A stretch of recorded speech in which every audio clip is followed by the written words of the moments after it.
অনেক অসহায়। আমার মেয়েটা ডাক্তার দেখাইছি, আমার মেয়েটা চিকিৎসার কারণে আমি এখন ভালো করতে পারতেছি না, হাঁটছি ধরা পড়ছে। আমার স্বামী অনেক অসহায়। আপনার কাছে আমি আবেদন জানাতেছি যে আপনারা সবাই মিলে আমাকে সাহায্য করেন যে আমার এই শিশু বাচ্চাকে আমি ভালো করতে পারি। ক্লাস 2তে পড়ে।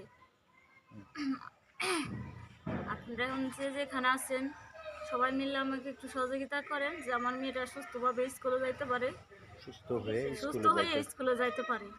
কারণ আমার সামর্থ্যতে কুলাইতেছে না যে আমি ওকে ভালো করে স্কুলে পাঠাবো, হয়ে গেছে, যার কারণে আমার সামর্থ্য নাই যে আমি ওকে ভালো বানাই স্কুল পাঠাবো। আপনারা যদি একটু সাহায্য করেন তাহলে ওই ভালো সুস্থ হয়ে স্কুলে যেন যাইতে পারে। সুন্দর করে আবার বললো।